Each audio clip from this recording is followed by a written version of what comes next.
Akwamu Kotoi, Ogiam a Okum Ogiam, a warrior that kills a warrior, a conqueror that conquers a conqueror. Welcome to a journey through the rich history and culture of Akwamu, one of the oldest Akan states that flourished in the 17th and 18th centuries. Akwamu emerged as a powerful kingdom with a well-organized army, a developed administration and a centralized government. It established a complex system of taxation, bureaucracy and expansion policies, which allowed it to conquer many other states and create a powerful empire stretching from the central region of modern-day Ghana to Wida in the Kingdom of Dahomey. The kingdom was led by brave and able leaders who extended its frontiers and established good relationships with European merchants along the coast. Through these relationships, Akwamu developed a prosperous trading system that brought tremendous wealth to the state. Willem Bosman, a Dutch official of the Dutch Gold Coast, described Akwamu as so rich in gold and slaves that I am of opinion this country singly possesses greater treasures than all those kings we hitherto described on the Gold Coast taken together. In the 17th and 18th centuries, Akwamu was considered the most powerful and richest kingdom in the Gold Coast.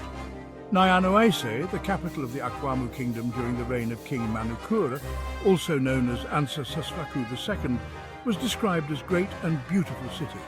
As quoted in B.K. Swartz and Raymond E. Dumet's book, West African Culture Dynamics, the king Ansa Sasraku, dated 1689, lives 12 leagues from the sea. He is one of the greatest rulers of Guinea. The place where he lives is well policed, and the Frenchmen whom I sent there assured me that they have never seen a place of greater beauty. The streets of the town, which are 30 feet wide, are lined up for a distance of 3 leagues with trees. He has 600 officers at his court with numerous soldiers and much gold. The description reveals the city's beauty, size, and the sophistication of Akwamu's administration.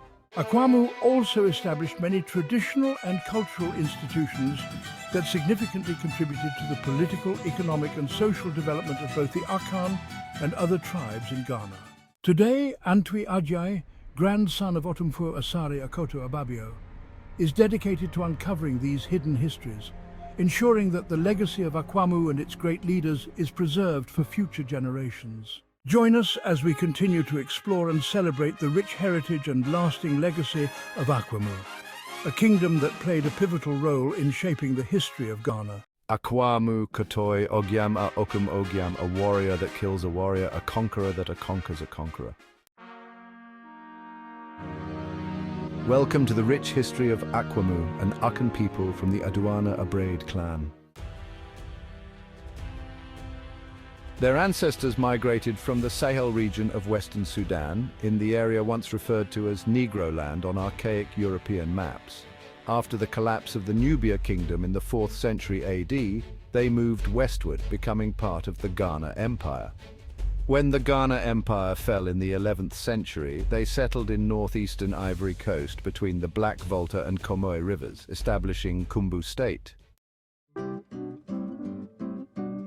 While the Aduana clan settled in Kong, other Akan clans formed Bono State. Following the Bono State's decline, the Agona clan founded Agona State, later known as Denkyera. The Asona clan and some other Akan clans established Adance State. Awarede Basa, a notable ruler of Adance, governed with an iron hand. In 1460, the Kumbu State, with Kong as its capital, was invaded by the Songhay Empire, forcing the Akwamu ancestors to flee. Under leaders Akoto Boamang and Ofori Besi, they temporarily settled in Dwenemu, part of the Bono state, and in the area now known as Tekiman. Seeking opportunities with the Portuguese traders, they moved closer to the coast, merging with other Akan clans and aboriginals, the Guans, to form Twifo Hemang in 1448. Agyen Kokobo, a direct descendant of Kumbu's last king and also the nephew of both Akoto Boamang and Ofori Besi, became the first king of Twifo Hemang in 1505. Princess Ampranso Akomaso was later brought from Dwenemu to Agyen Kokobo to start the royal line. His leadership saw prosperous trade with the Portuguese at Elmina Castle. Subsequent rulers, such as Ofusu Kwabi and Oduro, faced conflicts with neighboring Nzima. During Ado Ado's reign, Agonamang emerged as a dominant force, subjugating surrounding states and growing wealthy through trade and plunder. The Akwamu's strategic alliances, powerful leadership and control over coastal trade routes established them as a formidable presence in the region. Their legacy continues to influence the history and culture of modern Ghana. Akwamu Kotoi, Ogiam a Okum Ogiam, a warrior that kills a warrior, a conqueror that conquers a conqueror. In the late 16th century, Otumfo Asare rose to prominence amidst conflict and migration. Otumfo Asare's reign from 1582 to 1598 marked significant changes for his people. Following tensions with Osu Bor, Asare, his nephews such as Ohemen, Akocha, and Akrodwo, and many others left Twifo Hemang and embarked on a journey to establish Asare Mankeys. On the way, some settled at Metiaz, creating a network of towns like Akwatia, Osiem, Kwaman, Tafo, Cade, and many others within the aboriginal tribe, the Guan. Following Akoto's death, Asare became king, later naming the new state Kumbu after their former land, Kumbu, which was later corrupted to Kwambu and Akwamu by Europeans. Akwamu thrived under Asare's leadership, especially with gold mining around the Birim River, sparking trade with European merchants at the coast. The Akwamu traders, however, faced challenges from the Giyao intermediaries who manipulated trade with European merchants. This period of resilience and growth under Asare's rule laid the foundation for Akwamu's enduring legacy. Despite these challenges, Otumfo Asare's reign marked the foundation of a powerful kingdom. His legacy, immortalized through the Perempe drum, resonates in the annals of history, celebrating his refusal to serve those like Owusu Bor and his role in establishing Akwamu. The Akwamu migration played a pivotal role in the establishment of the Asante Kingdom. Seeking access to coastal trade, the Akwamus faced increasing pressure from the Denkera, who eventually collapsed the Adant state. This led the Asona clan of Akiemabuakwa to occupy northern Birim, resulting in conflicts with the Akwamus over gold mining. Sandwiched between the Ga and the Adants remnants, the Akwamus struggled to mine and trade gold. This prompted members of the Aduana and Oyoko clans to seek new territories. The Aduana clan established settlements such as Asumenya, Santemanso, Kumawu, Kwaman, and others within the Aboriginal tribes, the Guans, while the Oyoko families initially settled in Adants but later joined the Aduana in their new settlements. Ankiewa, a matriarch of the Oyoko family, married into the Aduana clan, creating strong ties. She established a village in her Koko farm, now known as Kokofu. The Aduana family acquired a virgin forest from Kwaku Dompo, king of Tafo and also member of the Aboriginal tribe, the Guan, and founded Kwaman, now modern Kumasi. Tuum of the Aduana family became the first ruler, succeeded by Antwi and then Kobia Amamfi. After the death of Kobia Amamfi, some of their paternal descents, such as Oti Akentem, Obiri Yeboah, became rulers of Kwaman, and eventually the Asante nation was established under leadership of Ose Tutu, with the introduction of the golden stool, symbolizing the unity and strength of the new kingdom. Owusu Bor's ambition reshaped the history of his people. After the collapse of Adance, he turned his aggression inward, targeting his own people. The death of Obrenpong Akrofi, king of Twifo Atom, and a relative triggered a dispute over inheritance with his successor, Asiedu Apenteng. This dispute escalated into war, resulting in Asiedu's death and the rise of Ofosuhene Apenteng, who was eventually forced to flee due to Owusu Bor's continued aggression. Seeking refuge, they wandered through various regions until finally establishing Akiem Kotoku with Frepong Manso and Osei Tuum. Owusu Bora's reign of terror was carried forward by Akafo Obiaka, who exacted revenge on Adanse for the mistreatment of his son. Akafo's success brought wealth and power, allowing him to establish cultural institutions that celebrated heroism. His successor, Dankiera Kie, continued to build on this legacy, maintaining dominance over neighboring states and growing even richer. The legacy of Owusu Bora's aggression culminated in the reign of Amawako Ata, I, who adorned his state with gold symbols and created prestigious institutions. However, his death led to internal strife among his successors, Asar also known as Boa Pomsim Osei Tuum and Frepong Manso, ultimately forcing both Osei Tuum and Frepong Manso to leave Dankiera with some of the people to establish Kwawu and Asabi and others in new regions. Otomfuo Asare defied the Dankiera king and safeguarded his newly formed state, fostering prosperity from 1582 to 1598. His strategic alliances with neighboring states solidified his rule until his death, after which his nephew Akotia took over. This era of leadership was marked by constant conflict, resilience, and the relentless pursuit of power, shaping the region's history for generations to come. Akwamu Kotoi, Ogiam a Okum Ogiam, a warrior that kills a warrior, a conqueror that conquers a conqueror. Otumfuo Akotia, who reigned from 1598 to 1610, significantly transformed the Akwamu state. Following his uncle Otomfuo Asare's death, Akotia strategically relocated the capital from Asare Mankezi to Nyanaozi. From the top of Nyanao Hill, the Akwamus could oversee the Accra Plains and surrounding areas, gaining a crucial military advantage. This relocation allowed Akotia to control trade routes effectively. He developed a brilliant military strategy, dividing the army into various divisions: Adonton, Nifa, Benkum, Bodyguard, and the rear, each led by a sub-king. He also structured the administration by creating various departments, each also led by a sub-king such as Krontihin, caretaker of the land and second-in-command, Ankobiahini, the caretaker of the palace, Tufohene, defense minister, Manrahene, head of the interior, Sanahin, head of the treasury, and many others.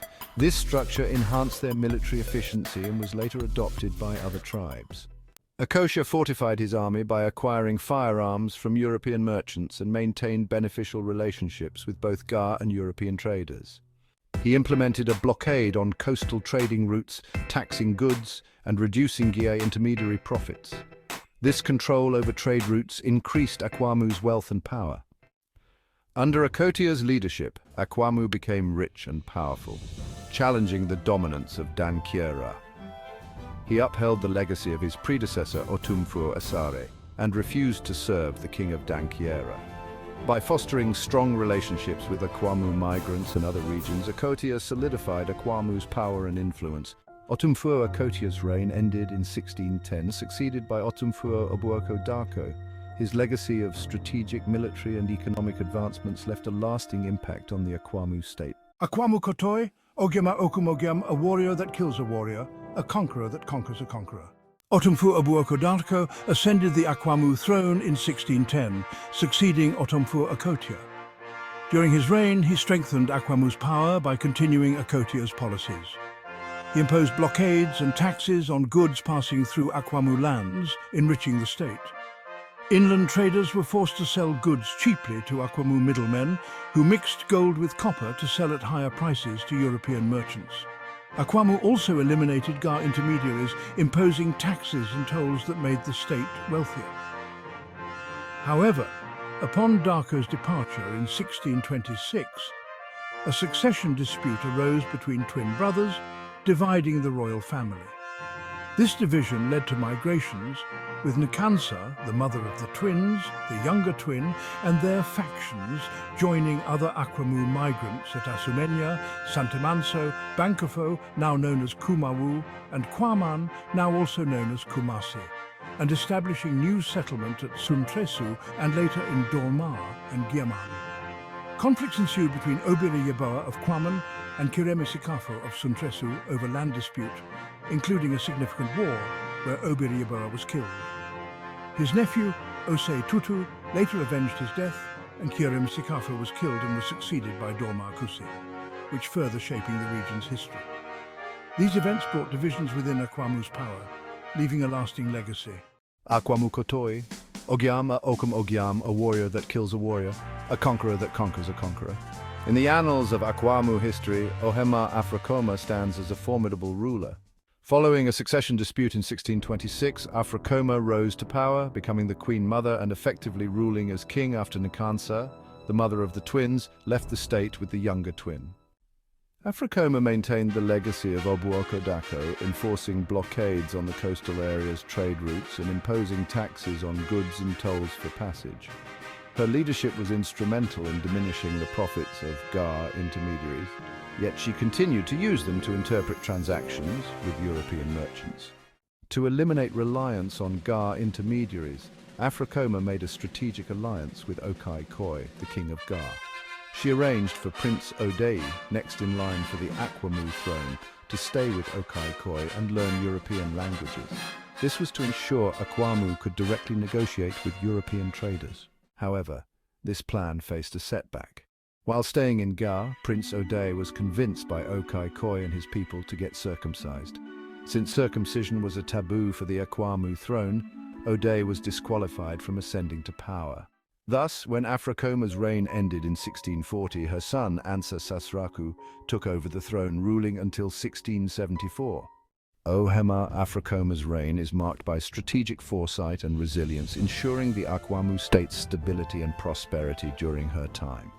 Akwamu Kotoi, Ogiam a Okum Ogiam, a warrior that kills a warrior, a conqueror that conquers a conqueror.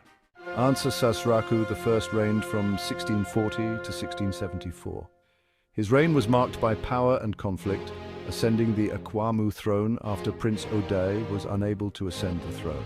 Due to the forbidden and regrettable experience Prince Odei endured in the hands of Okai Koi, the king of Ga and his people, he was not able to ascend to the Akwamu throne after Ohema Afrakoma. King Sasraku expanded Akwamu's control, impacting trade and regional dynamics. He expanded Akwamu's control over neighboring regions, bringing the Agana, Kerepons and Guans under Akwamu's dominance. The forced taxes and trade restrictions led to intense conflicts with the Ga and Akyem. Despite the hostility, Ansa Sasraku's reign solidified Akwamu's power in the region. After bringing the Kerepons and Guans under Akwamu's dominance, King Ansa Sasraku named the area Nkoa Apen, but later changed it to Akwapem, which means 1,000 subjects. This era also witnessed the birth of notable figures like Okomfo Anoki and Ose Tutu of the Asante Kingdom. Okomfo Anoki was a legendary figure from Awakugwa, part of the Guan tribe in modern-day Akwapem. Born shortly after Otumfuo Ansa Sasraku I, brought the Kerepons and the Guans under Akwamu control in 1646, Anokia's spiritual influence began early.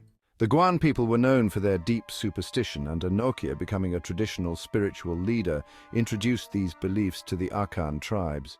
His fame spread throughout the land, largely due to his time spent in Denkyira. During the reign of Asare Boapomsam and Denkyira, Asare's sister Akoabena Bensua struggled to conceive. Invited to help, Anokia met Ose Tutu at Boapomsem's court, a meeting that would change history. Anokia prophesied that Bensua would have a son who would bring ruin to the Denkyira kingdom. Despite Denkyira's formidable army of over 300,000 men, the prophecy was dismissed. Anokia's stay in Denkyira was marred by mistreatment from princes Animkokobo and Ntimgeakari, leading to his return to Awukugwa. There, he faced trouble again during the reign of Otumfuo Ansa Sasraku II for a false prophecy during the Akwamu invasion of Ga in 1680. Anokia predicted Akwamu's defeat, yet they prevailed. Arrested for his error, Anokia was saved by Ose Tutu's influence.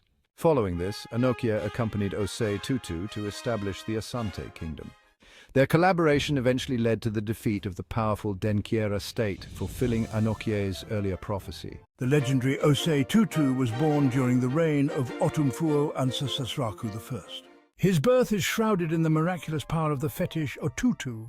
One story tells of Manu, paternal sister of Obiri Yaboa, and also a descendant of Ankewa, the matriarch of the Oyoko family who migrated from Akwamu, and her family seeking help from King Ansa Sasraku I to obtain medicine from the fetish, leading to Ose Tutu's birth. Another tradition speaks of Manu's marriage to Prince Kwadwo, nephew of Ansa Sasraku I, and their quest for fertility assistance from Otutu.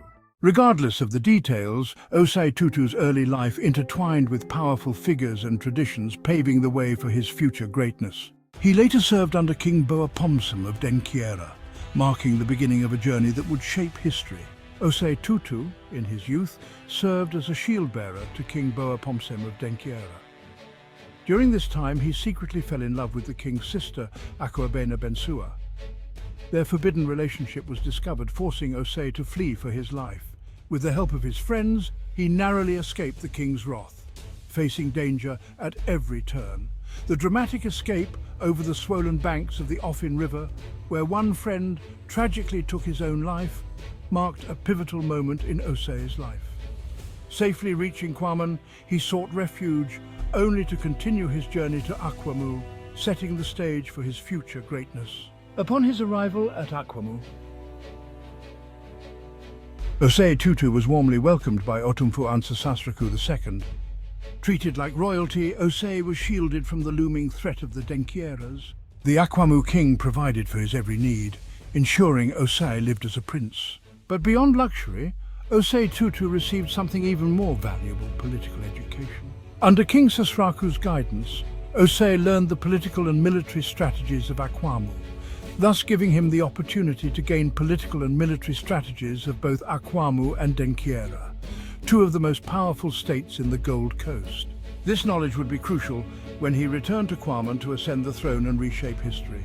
The future Asantehene's time in Akwamu laid the foundation for a legacy of leadership that would transform the region. Akwamu Kotwai, Ogyam a Okum Ogyam, a warrior that kills a warrior, a conqueror that conquers a conqueror. Welcome to a journey through the reign of Otumfuo Ansa Sasraku II, also known as Manukure, who ruled the Akwamu kingdom from 1674 to 1689. Succeeding Otumfuo Ansa Sasraku I, Ansa Sasraku II continued the legacy of power, expansion and strategic dominance. His reign marked a significant period in history, with the eruption of open warfare in 1677 against the Ga and Akyem, leading to the eventual subjugation of the Ga kingdom by 1680. During this intense period, the renowned spiritual leader Okomfo Anokye prophesied the defeat of Akwamu. Despite this, Akwamu triumphed and Okomfo Anokye was imprisoned. It was Osei Tutu, seeking refuge in Akwamu, who convinced Sasraku II to release Anokye. This pivotal moment later contributed to the foundation of the Asante Kingdom. Following the conquest of the Ga, European trading companies, including the Danes, English and Dutch, shifted their alliances to Akwamu. They sent lavish gifts and signed new treaties, acknowledging Akwamu's dominance. Under Sasraku II's rule, Akwamu appointed officials to manage relations with Europeans, collected duties from ships, and settled disputes among the Gans. Otumfuo Ansa Sasraku II's reign was a period of remarkable change and influence, setting the stage for the rise of the Asante Kingdom and altering the course of history. Join us as we uncover the legacy of a ruler who shaped the destiny of his people and forged a path of dominance and diplomacy. Akwamu Kotoi, Ogyam a Okum Ogyam, a warrior that kills a warrior, a conqueror that conquers a conqueror. The Akwamu migration and its army played a pivotal role in the establishment of the Asante Kingdom. Osei Tutu's remarkable journey began during the reign of Ansa Sasraku II. Born into nobility, Osei served as a shield-bearer for the Denkyera king, but fled due to a secret love affair. When his uncle, the king of Kwaman, was slain in a land dispute, Osei was called back to lead. With good relationships with the Europeans at the coast, Otumfuo Ansa Sasraku II obtained large amount of weapons from the Dutch and Danes for Osei Tutu and dispatched 700 formidable Akwamu soldiers, 300 servants and administrators, along with Okomfo Anokye to accompany Osei Tutu from Akwamu to Kwaman. With a formidable Akwamu army and administrators, and the mystical guidance of Okomfo Anokye, he established the Asante Kingdom. Both Akwamu's military and administrative structures were introduced to the formation of the kingdom, and Amankwatia, a childhood friend of Osei, who served with him at the court of Denkyera king, and also accompanied him during his dramatic escape from Denkyera, was made Krontihin as second in command. Special division called Akwamu was also established as third in command in honor and remembrance of Akwamu. His strategic prowess and the support of Akwamu soldiers led to a series of victorious campaigns, including avenging his uncle's death and ultimately defeating the powerful Denkeras. This marked the birth of a new era in Asante history. Akwamu Kotoi, Ogiam a Okum Ogiam, a warrior that kills a warrior, a conqueror that conquers a conqueror. In the late 17th century, Otumfuo Ansa Sesraku II emerged as a formidable force on the Gold Coast. Following the conquest of the Ga kingdom, Akwamu's dominance soared, leading to tributary treaties with European traders in 1681. The Danes, seeking to strengthen their position, forged a political alliance with Akwamu, showering the king with luxurious gifts. This alliance granted the Danes a trade monopoly in Akwamu-controlled areas. Ansa Sesraku II's reign, marked by strategic diplomacy and economic prowess, ended with his passing in 1689, which was the same year he set the stage for the rise of the Asante kingdom. His successors Basua and Ado continued his legacy.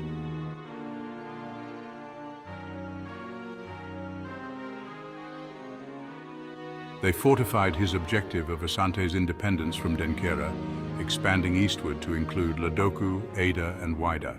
They formed an intimate alliance with Anlo despite linguistic and cultural differences which puzzled many.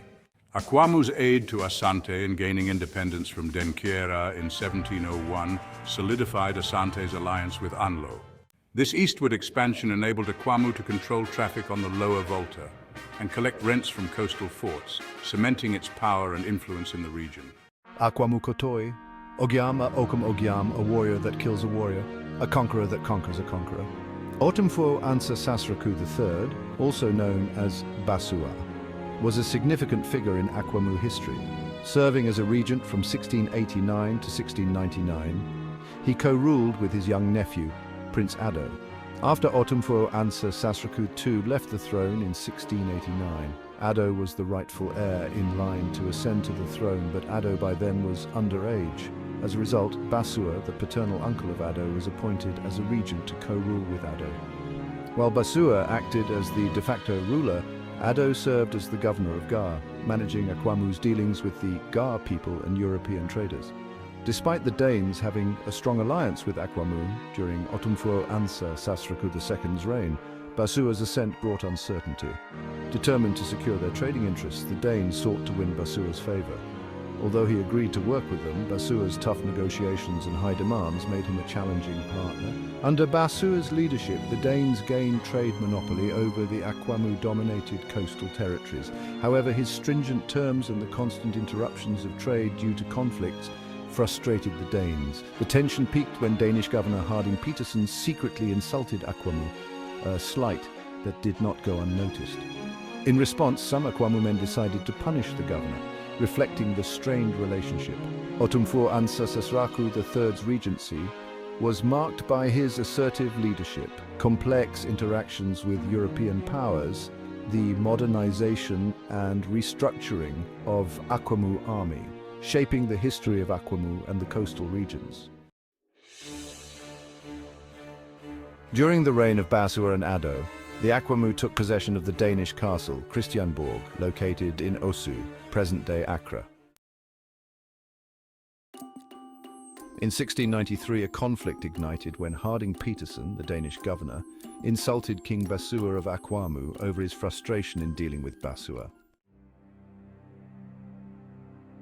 In retaliation, Basua tasked Asamani, a prince and officer of Akwamu, and also the grandson of Otumfuo Ansa Sesraku II, also known as King Manukura, to lead an attack on the castle. Asamani and 80 Akwamu men launched a surprise assault, swiftly overpowering the Danish occupants. Asamani then was appointed the governor of the castle, holding it for over a year. The Danish, eager to reclaim their stronghold, sent merchant Hartwig Meyer to negotiate with King Basua and Ado. After intense negotiations, the castle was sold back to the Danes for 3,000 riksdaler. However, the Akwamu retained the keys, a symbol of their victory. Before handing over the castle, Assamani took possession of goods worth over 75,000 riksdaler, a significant loss for the Danes. The situation worsened when 2 Danish ships were captured by pirates soon after leaving Christiansborg. In 1696, Danish reinforcements arrived, but unfortunately failed to stabilize the situation, leading to the abandonment of the castle. In November 1697, under merchant Erik Tillman's leadership, an expedition set out to reclaim the castle. By February 1698, they found it nearly empty, with only a few servants remaining. Erik Olsen Ligard was appointed interim governor, and efforts were made to mend relations with Akwamu. Tillman swore an oath of friendship to King Basua, delivering gifts worth over 120 riksdaler and 4 gold marks. This act helped normalize relations, allowing the Danes to regain control over the Akwamu-dominated coastal territories. The capture of Christiansborg by Akwamu was a significant event, showcasing the bravery and strategic prowess of Assamani and leaving a lasting impact on Danish-Akwamu relations. Shortly after Erik Tillman met with King Basua and Prince Ado,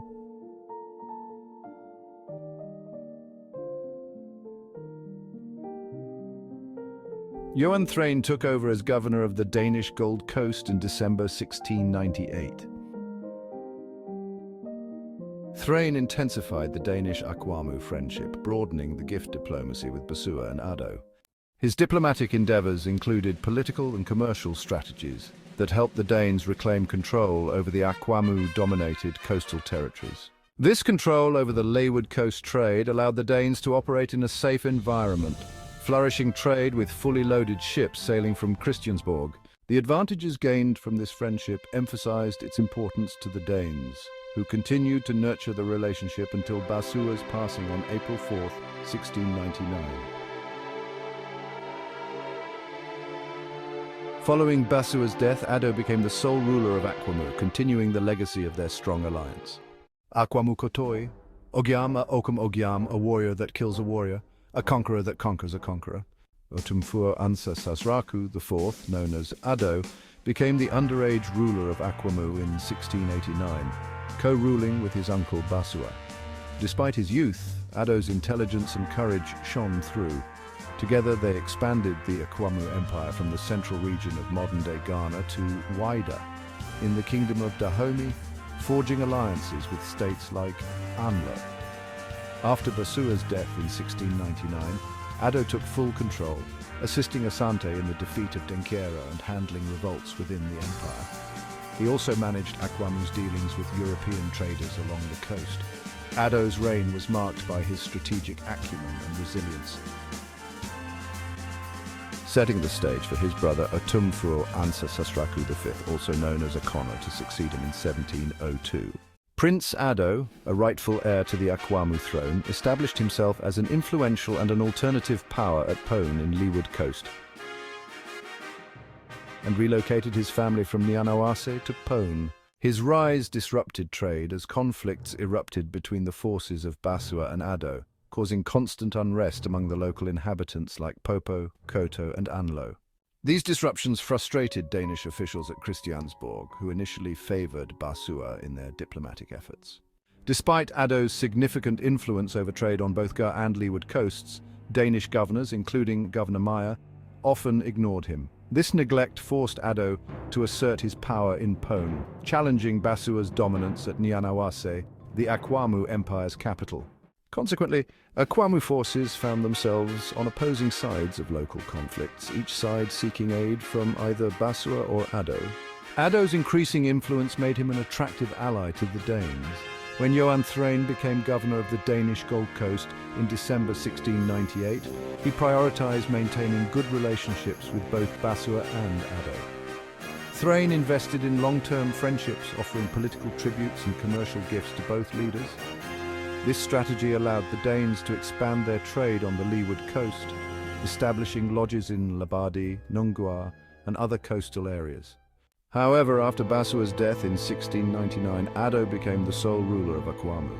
The Danes soon discovered that Ado was a more challenging negotiator than Basua. His leadership emboldened enemy states like Akyem and provoked revolts among vassal states. To counter these threats, Ado made persistent demands for war materials from the Danes, using his control over trade routes as leverage. Moreover, the rise of influential Akwamu traders like Assamani posed stiff competition to the Danes in Labadi and other towns. This growing commercial class further complicated the Danes' efforts to maintain their trade dominance. In summary, Prince Ado's establishment as an alternative power to Basua significantly impacted the political and economic landscape of the Leeward Coast. His strategic dealings with the Danes and the resulting shifts in power dynamics shaped the region's history during this turbulent period. In the late 17th century, during the reign of King Ado, the Danes sought to dominate trade in Labadi and other Leeward towns. However, their ambitions clashed with Prince Assamani, a formidable rival supported by King Ado. Assamani, having handed over Christiansborg Castle to Danes, emerged as wealthy, influential, established a thriving trade network, challenging Danish control. Governor Johan Thrain's 1699 military expedition to dismantle Assamani's operations ended in failure, as Assamani's forces proved too strong. The Danes' fears grew when Assamani retaliated, prompting them to seek King Ado's intervention. To prevent further conflict, King Ado advised Assamani to relocate his business to Ningo, thus reshaping the commercial landscape of the Gold Coast. The late 17th and early 18th centuries were marked by intense rivalry between the Akwamu, Akyem, and other inland states. The hostility peaked when King Ado of Akwamu ascended to power after Basua's death in April 1699. Multiple inland wars ensued, with Akyem often launching attacks to test King Ado's strength. These attacks, backed by Denkyira, forced King Ado to close inland trade routes, creating significant difficulties for European companies. In January 1699, while King Ado was campaigning in the east, Akyem threatened to invade Akwamu. The following year, Akyem attacked towns and villages along the northern borders of Akwamu. Again in 1700, while Ado assisted Asante against Denkyira, Akyem issued threats but withdrew after Denkyira's defeat. This pattern continued into 1702 as Akyem repeatedly made empty threats whenever Ado was away. To curb these persistent threats, Basua and Ado limited Akyem's access to coastal trade, affecting European companies relying on Akyem for gold and slaves. They also enacted the Forbidden Law, imposing the death penalty for any Akwamu selling powder and flintlocks to Akyem and other states. These measures had lasting impacts on regional trade and politics, highlighting the complex dynamics of power and conflict in pre-colonial West Africa. Shortly after Osei Tutu ascended the throne of Kwaman and began forming the Asante Union, the Denkyira kingdom faced a significant change. In 1695, Asareboa Amponsem, the king of Denkyira, passed away. His successor, Ntimgiakari, took the throne. 4 years into his reign, Ntimgiakari perceived Osei Tutu's growing power as a threat. In the late 1699 to early 1700, with Akwamu entangled in wars with Akyem and other inland states, Ntim dispatched 3 ambassadors to Osei Tutu with a large brass pan, demanding it be filled with gold. Osei Tutu summoned his chiefs and decided to fill the brass pan with stones instead of gold. Enraged, Ntim declared war on Asante and formed alliances with Akyem, Wasa, Safwi Bekwai, Safwi Aweso, Twifo and Dampong, and secured Dutch support for arms and ammunition. Meanwhile, Osei Tutu prepared for the inevitable conflict. Despite being embroiled in their own conflicts, King Ado and Akwamu agreed to support Asante. The stage was set for the Battle of Feyasi, a clash that would reshape the power dynamics in the region. In the late 17th century, Akwamu faced significant challenges following the death of King Basua in 1699. Multiple attacks were launched by Akyem and other inland states against Akwamu. As King Ado was getting ready to assist Asante against Denkyira and maneuvering to defend the kingdom, rebellions erupted within the Volta River area, further complicating matters. Despite these threats, Ado managed to suppress the uprisings with strategic attacks. To gain an advantage, Ado closed inland trade routes, cutting off Akyem and other states from coastal trade. This move disrupted trade activities on the Gay and Leeward coast, frustrating the Danes and other European traders. Seeking alternatives, the Danes established new trading posts in Western Territory on the Windward coast between Agana and Fante, inadvertently supplying Akiem with weapons. When Ado discovered the violation of Akwamu's forbidden law, he confronted Danish governor Johan Thrain, demanding concessions.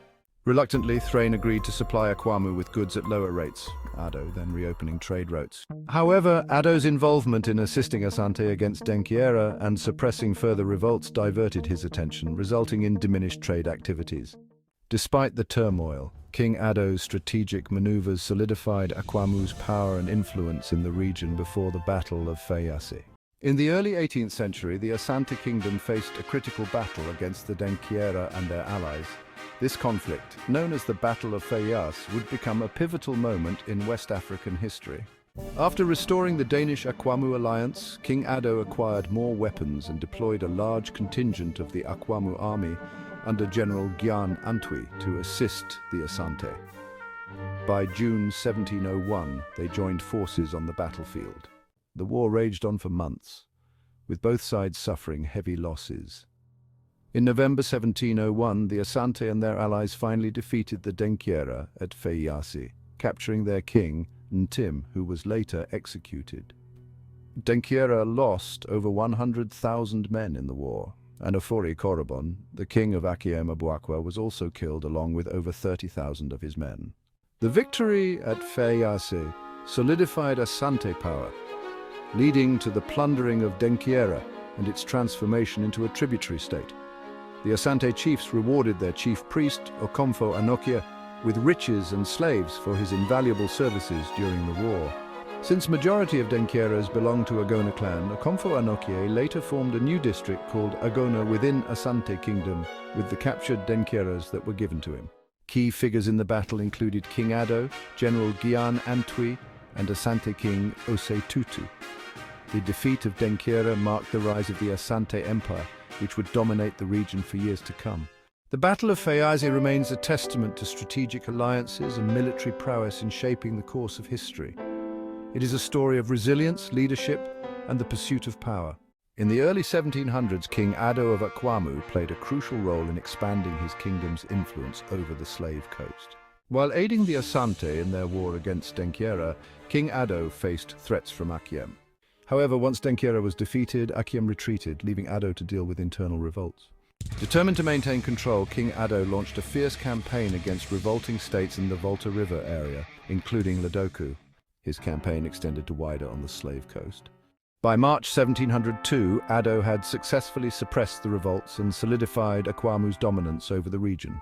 Unfortunately, shortly after these victories, King Ado fell ill with smallpox and passed away in April 1702. His younger brother, Akono Panyin, succeeded him, continuing the legacy of Akwamu's power. Akwamu Kotoi, Ogiam a Okum Ogiam, a warrior that kills a warrior, a conqueror that conquers a conqueror. Otumfu Ansa Sasraku V, also known as Akonor, succeeded his brother King Ado in 1702. Akonor's reign was marked by bold territorial expansion and an unyielding stance towards European influence. He brought regions like Kwawu, Asabi, Peki, Krepe, Ho, Kpando, Boom, and Ketikrach under Akwamu control, strengthening the kingdom's northern reach. Akonor maintained a strong relationship with Anlo and faced immediate threats from Akiem and other inland states, as well as revolts from vassal states. His main goal was to consolidate Akwamu's territories and ensure peace, often using force or the threat of it. Understanding the importance of European support, Akonor renewed treaties with European companies, ensuring they acknowledged Akwamu's sovereignty. He appointed his nephew, Prince Amo, as governor of Gar, who established strong relationships with European traders. Despite the lack of formal agreements defining tributes, both Akwamu rulers and European officials manipulated the system for their own benefit, maximizing profits. Akonor's reign remains a significant period of expansion and consolidation for Akwamu, marked by his strong and uncompromising leadership. During the rule of King Akonor, the relationship between Akwamu and the Danes was crucial for trade and protection. Despite Akonor's unyielding personality, the Danes recognized the importance of maintaining a tributary relationship with Akwamu, similar to the one under King Ado's rule. When Akonor ascended to the throne, the Danes also saw changes in their leadership. Governor Johan Thrain departed, and new governors took charge of the Danish Gold Coast. The Danish governors who collaborated with King Akonor included Hartwig Meyer, who served from 1703 to 1704, Eric Ligard from 1705 to 1711, Franz Boy from 1711 to 1717, and David Hearn from 1722 to 1723. These leaders worked diligently to maintain the crucial alliance with Akwamu until Akona's death in 1725, ensuring the continuity of trade and mutual protection. In September 1703, Hartwig Meyer became the governor of the Danish Gold Coast. His first move was to establish respectful relations with King Akona of Akwamu by sending generous gifts, far exceeding the customary tribute. King Akona tested Meyer's loyalty by threatening to close trade routes to Danish forts unless more gifts were provided. A month later, a critical test occurred at Christiansborg Castle. In a meeting with the Danish, Dutch and English governors, King Akona publicly demanded a gift from Meyer. Aware of the test, Meyer cleverly stated he could provide a gift in private, satisfying Akona and showcasing Danish loyalty. However, peace was short-lived. Quarrel broke out between King Akono's men and some of the European officials shortly after the visit, during which an Englishman insulted King Akona, which infuriated Akona and led to accusations of a murder plot and disrespect for Akwamu customs, and further led Akona to close trade routes and demanded an apology and compensation. Meyer conceded to the fines, but Akona's demands grew. With repeated and exorbitant tribute requests, Meyer's resources dwindled and Danish trade suffered. The relationship deteriorated further, culminating in Akona's intimidating visit with an entourage of soldiers to Christiansborg. Governor Meyer, unable to meet the continuous demands and distressed by Akona's harsh treatment of local inhabitants, saw Danish trade falter. The strain persisted until Meyer's death in April 1704, marking the end of a tumultuous era. The brief yet intense relationship between King Akona and Governor Meyer highlights the complexities of colonial power dynamics and the struggle for control on the Gold Coast.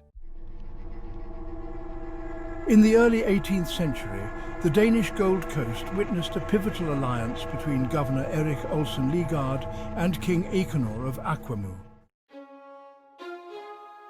After Governor Meyer's death in 1704, Ligard's return to power marked the beginning of a transformative era for Danish trade and politics in the region. Ligard's strategic diplomacy with Akona fostered a robust partnership, making the Danes the primary European firearms and ammunition suppliers for Akwamu. This collaboration fueled Akona's military campaigns, expanding Akwamu's territory and solidifying its dominance. Despite facing threats from Akiem and internal revolts, Akona, backed by Ligard's consistent support, managed to suppress these uprisings, bringing a semblance of peace and control over key trade routes. King Akona's harsh suppression of the Akiem's hostility silenced Akiem for over 8 years. Ligard exploited the circumstances, leveraging gift diplomacy, ensured a steady flow of gold and slaves, enhancing the Danish economic foothold. However, Ligard's policies weren't without conflict. The harsh invasions and subsequent reconciliations by Akona with Gar and Ladoku showcased the complexities of Ligard's governance. During King Akona's northward and eastward expansion in the Kwawu and Volta territories, Gar refused to take an active role in it. Akona subsequently invaded Gar and treated them harshly, causing the inhabitants to leave the area. King Akona later regretted his actions and signed new peace treaty with coastal vassal states, and decided to make Akwamu and Gar one people. Akona granted them amnesty and urged them to return home. He compensated them for their loss and gave 2 royal princesses in marriage to the chiefs of Labadi and Accra as a token of his sympathy, and also helped create stools in areas such as Osu, Labadi and others. Internal opposition grew, leading to attempts to undermine his position. Yet, Ligard's unwavering loyalty to O'Connor during these turbulent times earned him rich rewards and further cemented their alliance.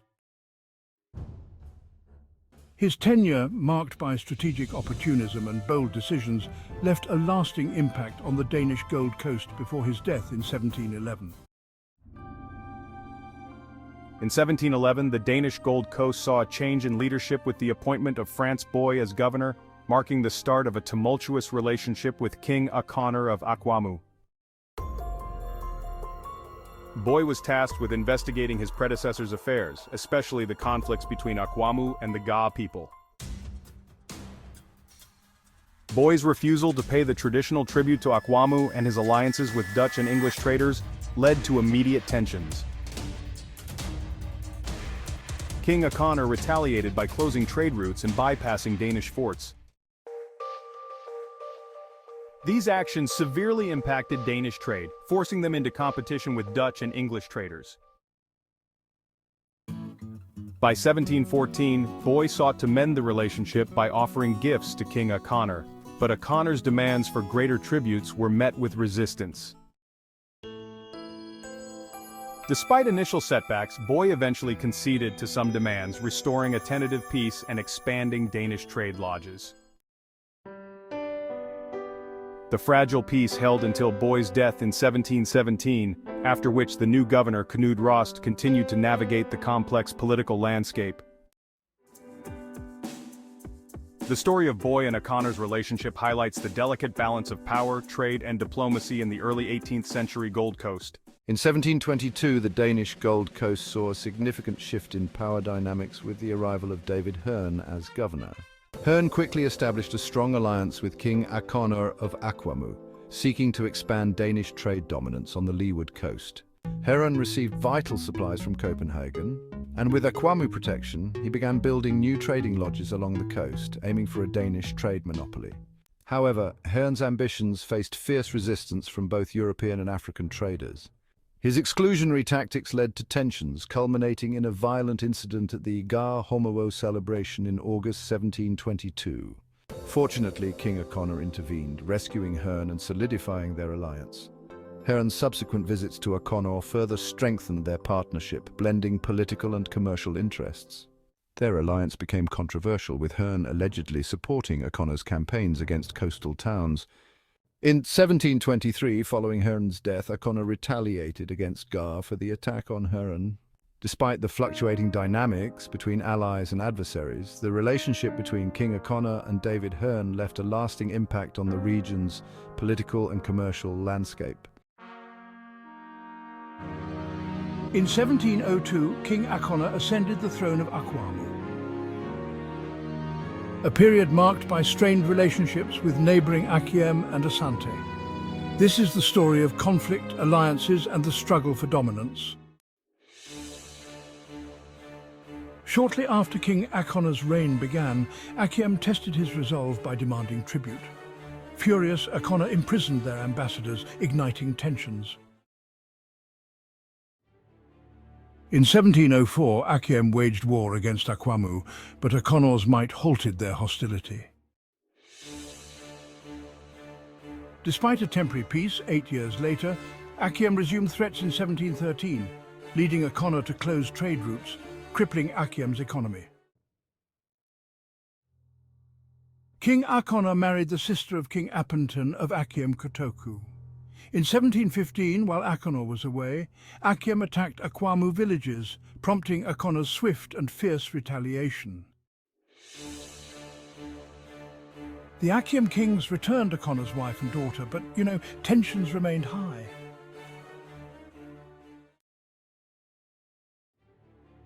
In 1716, Akiem threatened Agona, an ally of Akwamu. Agona invited Asante to the war.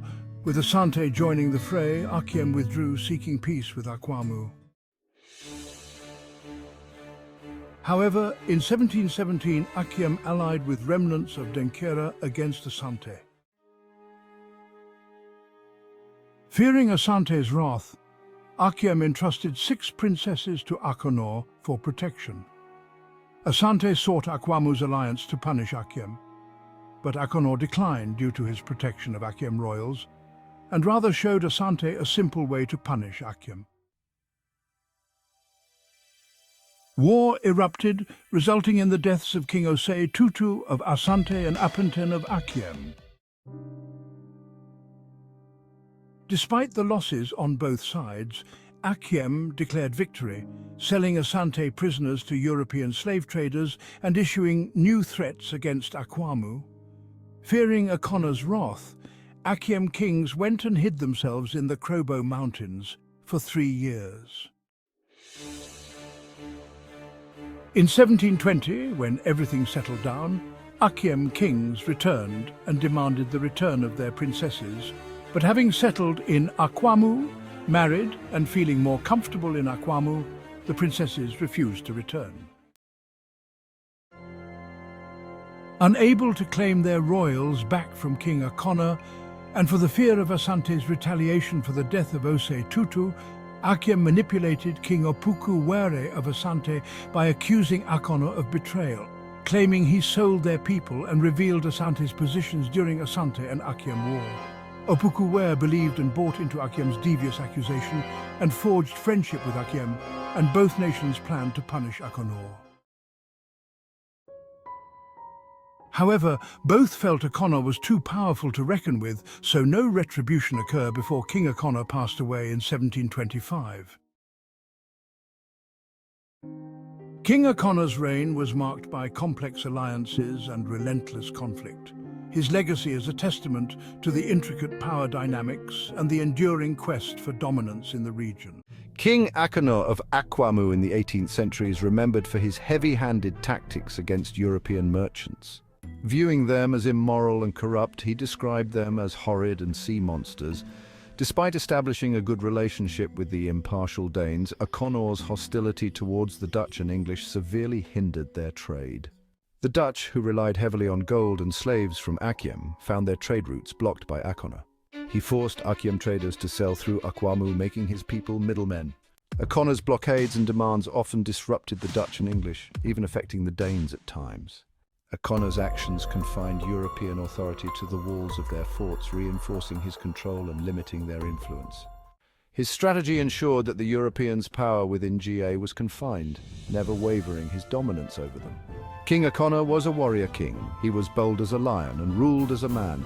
He hugged his authority over both fellow Africans and the Europeans in the Gold Coast like a sword of Damocles and never wavered it. None of his enemies was able to challenge his authority. King Akonor ruled the empire for 23 years and died as a brave king of Akwamu. During the reign of King Akonor, Akwamu thrived as a powerful empire, controlling vital trade routes and amassing great wealth. However, this prosperity came at a price. King Akonor's nephews and grandchildren, Ansakwao, Amaga, Oteng Agyare and Oteng Abesenadu, became notorious for their arrogance and tyranny. Especially Oteng Agyare and Oteng Abesenadu, who committed heinous crimes, showing no regard for human life. Despite warnings from the elders, King Akonor, focused on expanding his empire, failed to address their behavior. Tragically, his untimely death in the summer of 1725 left the tyranny unchecked. Thus, the tyranny of the royal nephews cast a dark shadow over the legacy of King Akonor and Akwamu. In the summer of 1725, the death of King Akonor plunged the Akwamu kingdom into a fierce chieftaincy dispute. I, Amo, the nephew of the late king, is the rightful heir. I was appointed a governor of Ga as a representative of the state, which I have served the state very well. Even when Uncle Akonor had intense hostilities with both Dutch and English officials, I managed to work well with these two nations for the benefit of the state. I have managed to arbitrate all the cases within Ga, Leeward Coast, and other coastal regions, and get along well with all the inhabitants. I have managed to collect all the taxes and rents within these areas for the state. I have been attending every meeting and all occasions. I have been frequent coming home. I was born and raised here, and I know all our costumes and traditions. Therefore, for Krontahini to use unfounded allegations that I have been absent from the seat of government for 14 years to disqualify me from this throne, and rather trying to put his son with irascible nature and preference for youthful councillors to the throne is something that I disagreed with. This decision, influenced by Nana Akobua, the Krontahene, and the husband of Amo's sister, paved the way for his son, Ansekwao, to ascend the throne. I wield significant power during this interregnum. It's my duty to use my position to ensure that the royal family and the kingmakers select a person who knows and understands our costumes and traditions, which I believe my own son, Asare Ansekwao, is overqualified. I know and understand our costumes and traditions well better than Uncle Amu. I have the backing of the youth who are our future as a nation. Therefore, I am better qualified to be king than Uncle Amu. Ansekwao, also known as Ansa Sasraku VI, known for his temper and reliance on younger advisors, ascended to the throne amidst mixed reactions. However, Ansekwao's ascension was not without controversy. I, Omega, challenge Ansekwao's authority. He is weak and unqualified to rule. The kingdom deserves a stronger leader like me. Yes, I, Oteng Agyare, also see him as unfit. This kingdom deserves a stronger and a great leader like me.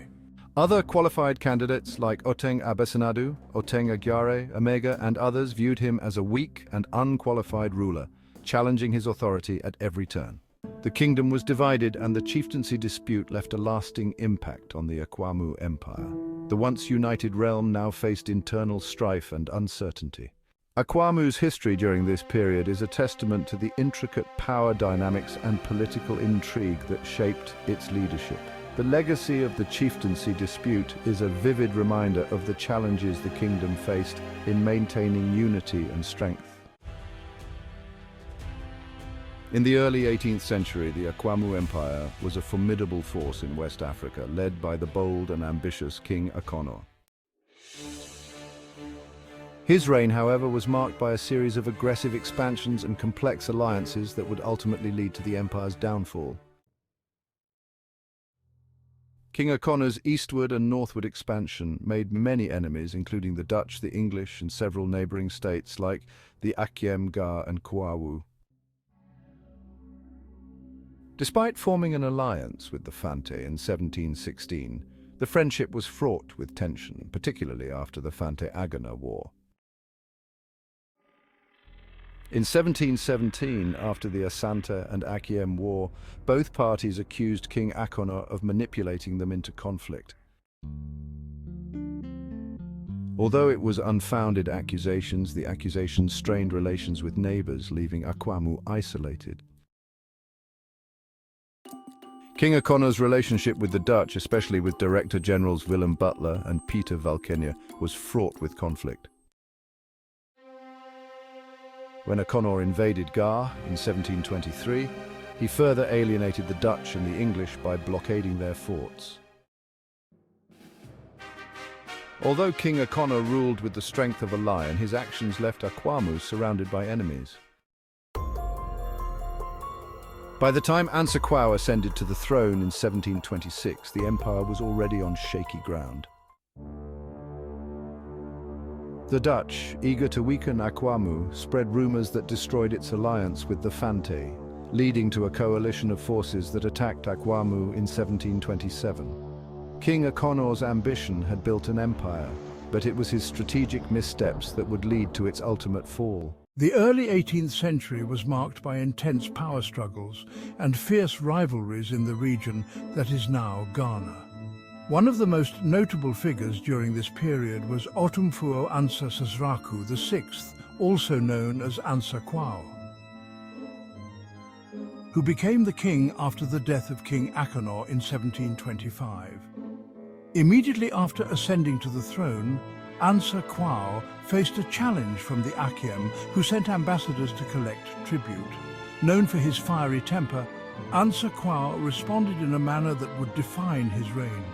Furious at the demand, he beheaded all the ambassadors except one and sent their heads back in a bag to the Akiem king, delivering a clear and violent message. He would not be subdued. The Akiem, despite their anger, were unable to retaliate. The political landscape was fraught with instability, especially as Akyem's former ally Denkera had been defeated by the powerful Akwamu and Asante forces. With no strong allies left, the Akyem had no choice but to swallow the insult, knowing that a direct confrontation would likely bring Asante into the conflict, a battle they were not prepared to fight. Emboldened by this lack of retaliation, Ansekwao further consolidated his power. He sanctioned raids on the Akwapem, Gar, and other coastal regions, demonstrating his dominance. His aggressive tactics did not stop there. He later arrested over 300 men of Akyem Kotoku and confiscated their goods over a dispute involving a female slave named Okrapa.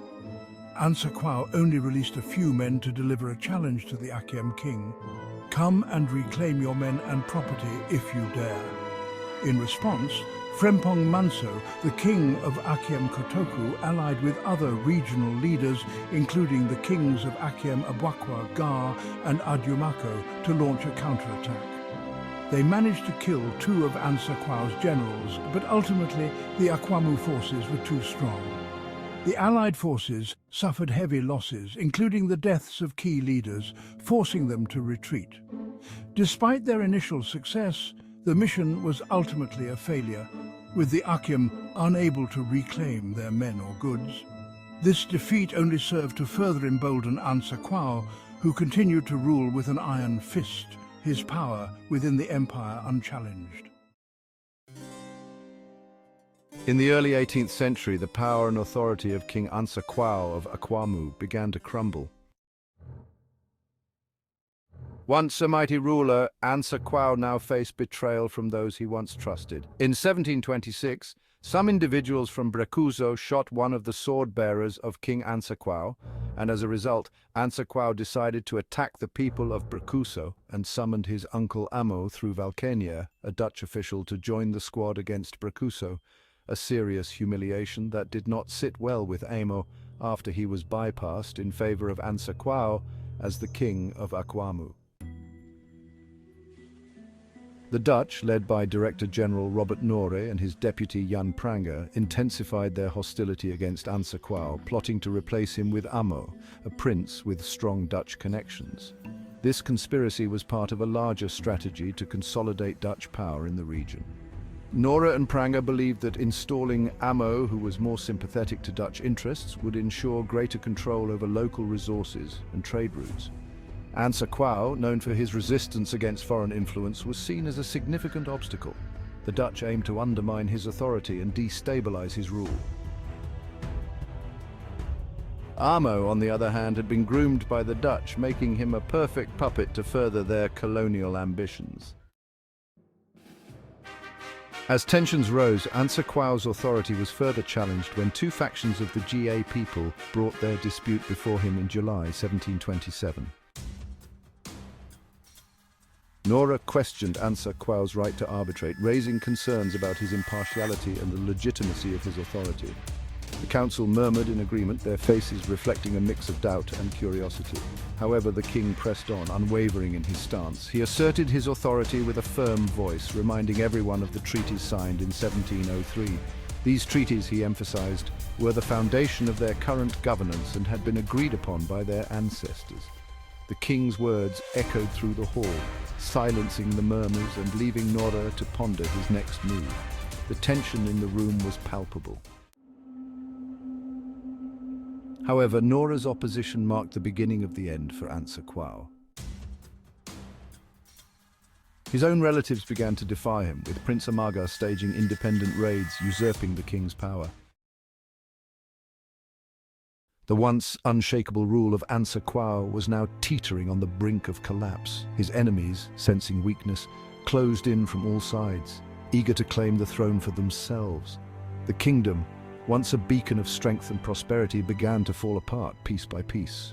The castle walls, which had stood tall for centuries, now crumbled under the weight of betrayal and war. Medieval soldiers, both loyal and treacherous, marched toward the heart of the kingdom, their intentions shrouded in uncertainty.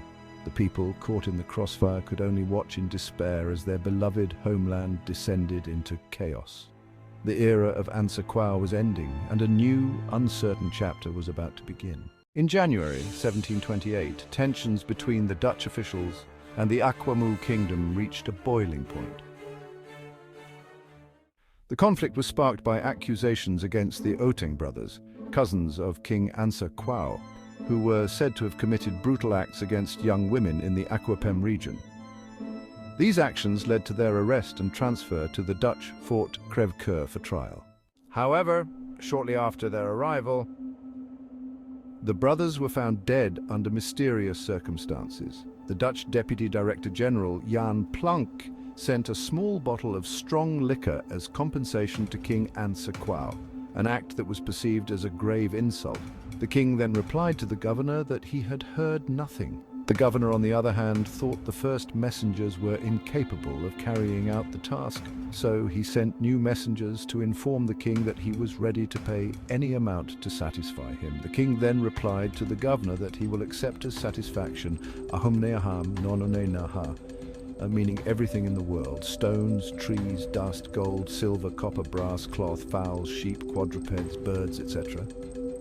The governor was greatly annoyed by the message. He then called for a meeting with the Ga king and his chiefs and consulted them about what needed to be done.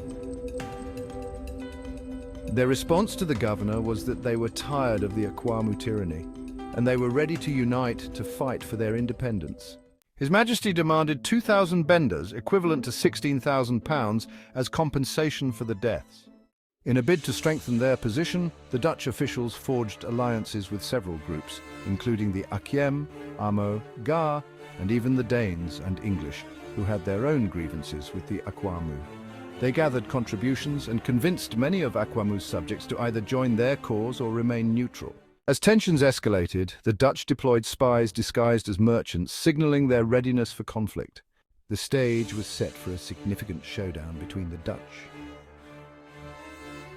and the Akwamu kingdom, a turning point in the region's history that would shape future relations between the two powers. In September 1728, the Allied forces secretly met in Ga to forge a path forward in a brewing conflict.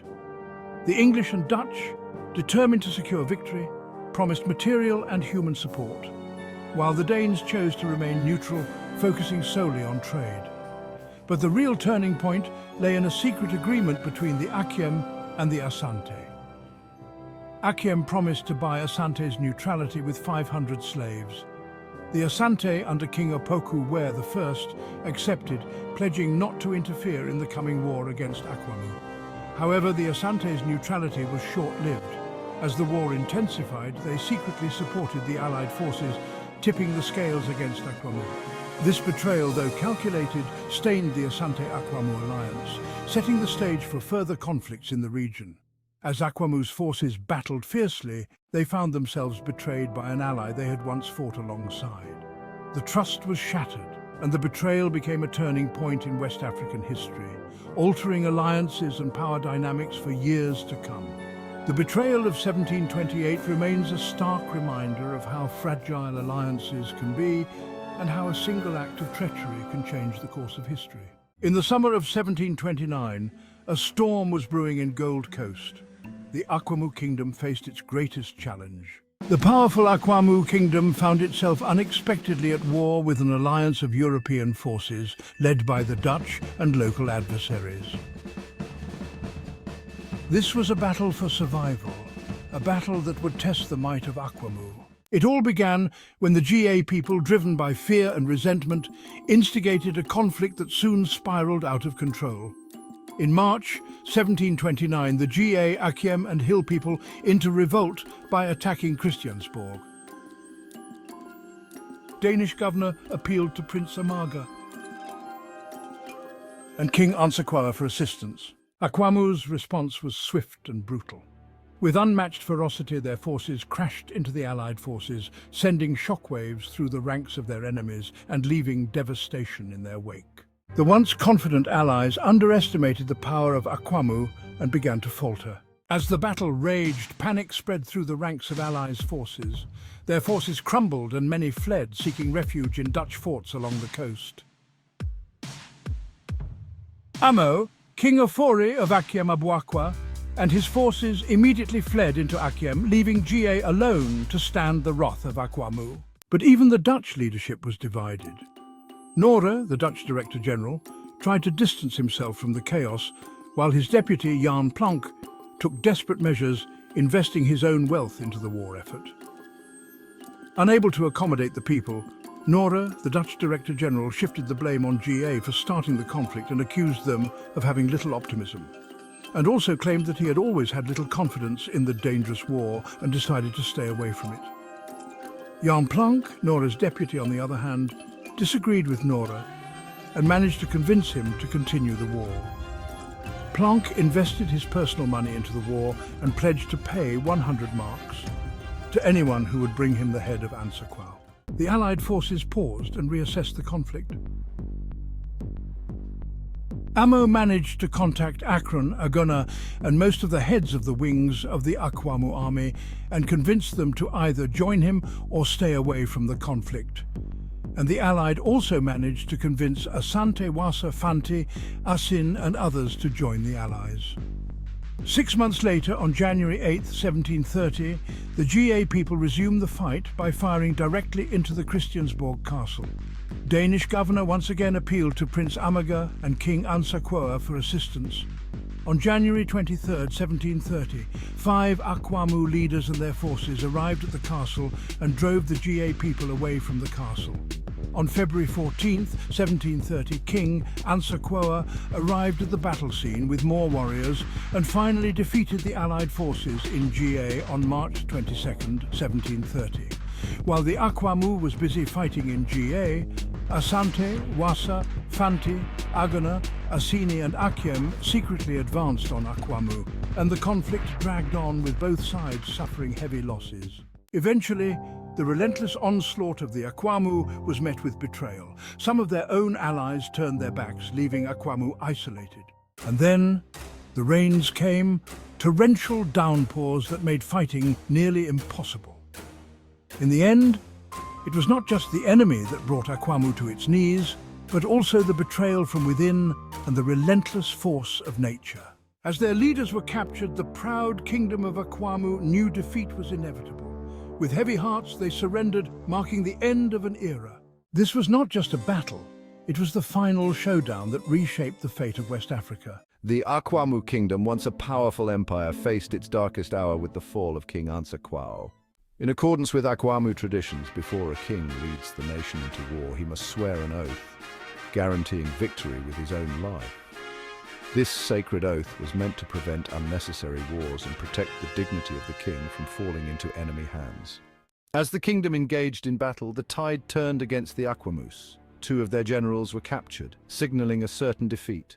In a desperate attempt to honor their ancient customs and prevent further disgrace, the Akwamu army took a drastic step.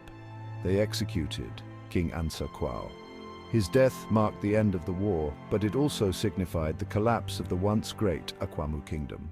Nyanoaisi, the capital, was ransacked and destroyed beyond recognition. The surviving members of the royal family, along with the body of King Ansaquao, a faction of the Akwamu people, were led by Akonorkuma, son of King Akona, to a new location, later becoming the capital called Akwamufia. The late king was buried in Paum, near Akosombo, but his legacy was forever marred by the civil war that tore the kingdom apart. The people of Akwamu were filled with anger, especially toward the father of King Ansaquao, who had manipulated the system to place his son on the throne. His actions led to civil war, and ultimately the kingdom's downfall.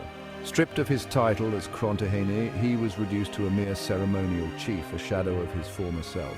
In the aftermath, many Akwamus were captured and sold into slavery, further scattering the remnants of a once great empire. The collapse of the Akwamu kingdom serves as a powerful reminder of the delicate balance of power and the heavy price of leadership. In the late 18th century, tension mounted at Christiansborg Castle in the Gold Coast.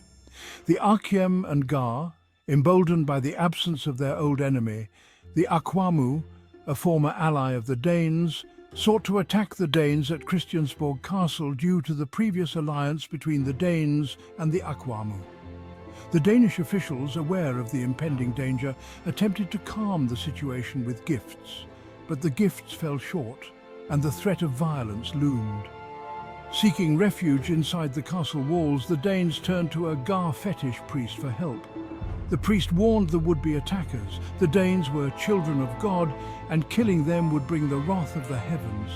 Yet the Akiem and Gar remained unconvinced and prepared to march on Christiansborg. In a final effort to avoid conflict, the priest managed to calm their fury, and the attack was called off. Negotiations followed, with Danish officials leading the talks. The Danes agreed to pay rent to the Akiem and Gar, as they had to the Akwamu before them. Peace was restored.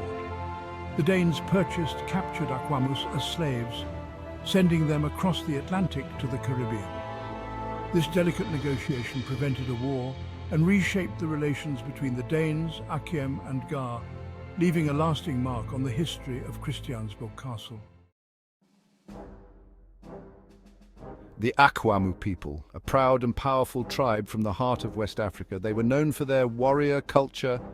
Their strength and military prowess were legendary. For generations, they dominated the region. They controlled trade routes. They built a vast and prosperous empire. Their name inspired respect and fear in equal measure. They were a force to be reckoned with. The transatlantic slave trade cast a dark shadow over Africa. It tore families apart, leaving behind a trail of sorrow and despair. It robbed millions of their freedom, stripping them of their identities and their futures. The Akwamu, despite their strength and resilience, were not spared. They were captured, their spirits momentarily broken. They were sold into slavery by rival tribes, betrayed by those who sought power and profit. They were shackled and loaded onto ships, their fate sealed as they embarked on a perilous journey. The journey across the Atlantic was brutal. Conditions were inhumane, with little food, water, or space to breathe. Many perished during the Middle Passage, their bodies cast into the unforgiving sea. Those who survived found themselves on the island of St. John, a place far from home and filled with uncertainty. They were forced to labor on sugar plantations. They endured unimaginable cruelty, their days filled with backbreaking work and relentless punishment. But their spirit was not broken. They yearned for freedom. They whispered of rebellion, their hearts filled with hope and determination. The desire for freedom burned bright in the hearts of the Akwamu.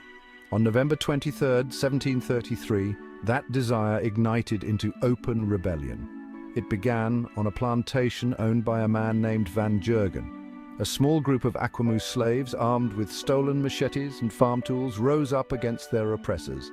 They overwhelmed the plantation owners. They sent a message of defiance throughout the island. The rebellion had begun. Section 4, Days of Terror, Nights of Resistance. News of the uprising spread like wildfire. Akwamu slaves on other plantations joined the rebellion.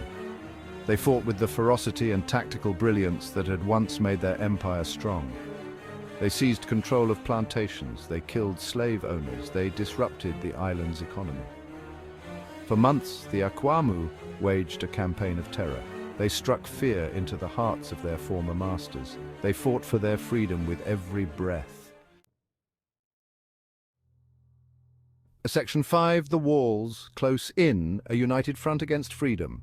In the 18th century, the Caribbean was a hotbed of colonial ambition and conflict. The rebellion shook the island's colonial powers to their core. The flames of resistance spread quickly, igniting fear and chaos. The Danish, who controlled St. John, were initially caught off guard. They had not anticipated such a fierce uprising from the enslaved population. They underestimated the Akwamu's strength and determination. The Akwamu warriors, driven by a desire for freedom, fought with unparalleled courage. As the rebellion grew, the Danes sought help from the British and French. A coalition was formed, uniting these colonial powers against a common enemy. Their mission, to crush the rebellion and restore order. Detailed strategies were devised, and troops were mobilized for a decisive confrontation. The combined forces gradually gained the upper hand. Their superior numbers and advanced weaponry began to turn the tide of the conflict. The Akwamu, outnumbered and outgunned, fought bravely. Despite their valiant efforts, the odds were heavily stacked against them, but their defeat was inevitable. The coalition forces, relentless and well-coordinated, eventually overpowered the Akwamu. marking a tragic end to their struggle for freedom. Section 6. Echoes of Rebellion, the Legacy of the Akwamu. This chapter delves into the rich and tumultuous history of the Akwamu people, whose legacy is etched in the annals of time. By August 1734, the rebellion was quelled. The fierce battles that raged across the Caribbean islands were a testament to the Akwamu's determination and bravery. Many Akwamu were killed in battle.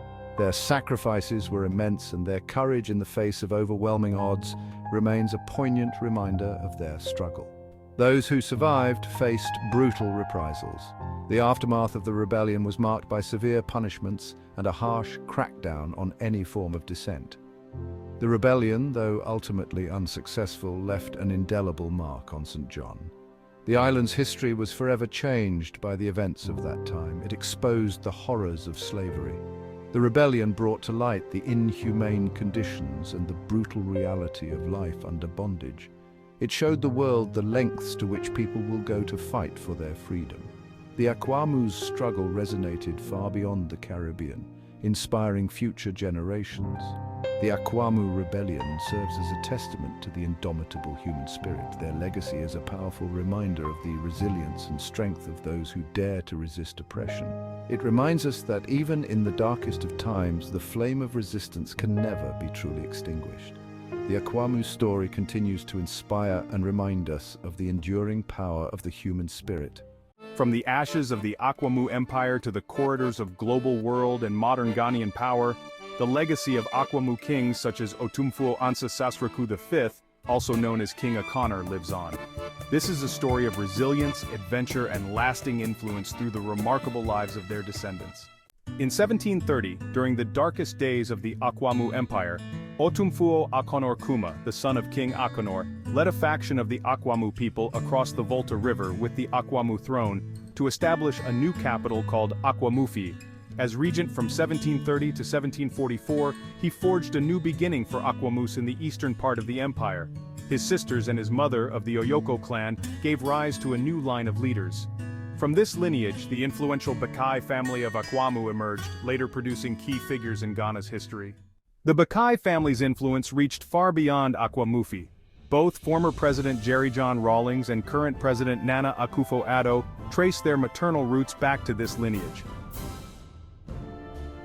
Their connection to the Adwana clan through King Akonor signifies the bravery, boldness, and enduring power and legacy of King Akonor's bloodline in Ghanaian leadership. But the story of the Akwamu royal family doesn't end there. In the darkest days of the empire's fall, several royal family members were taken captive, including Ekwa,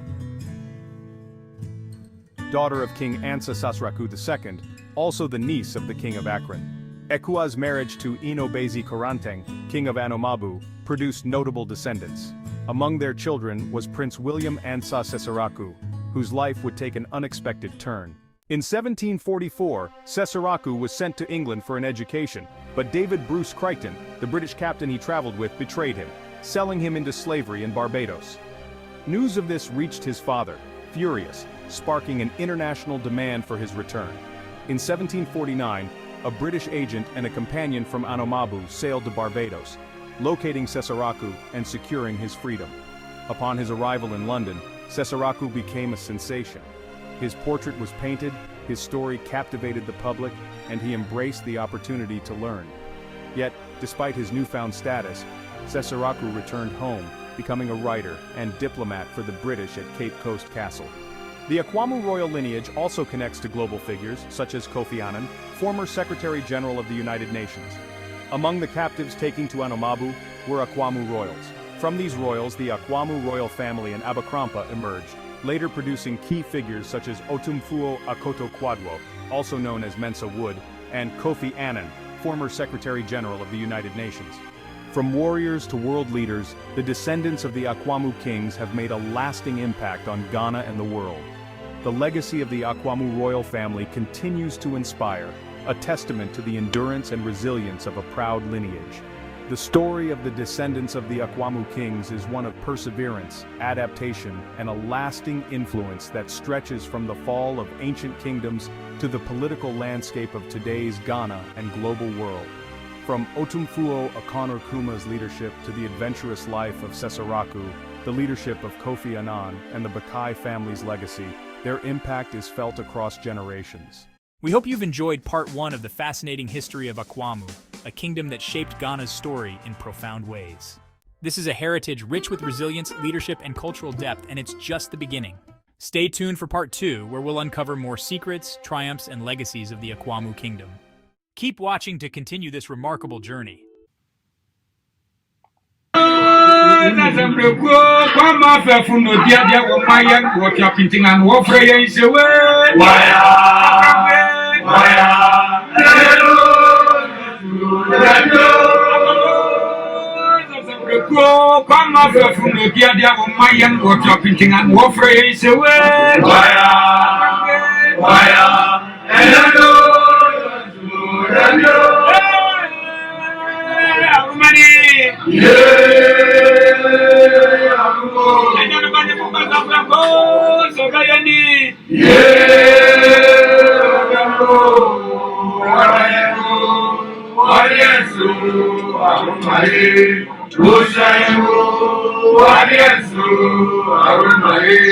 Yeah.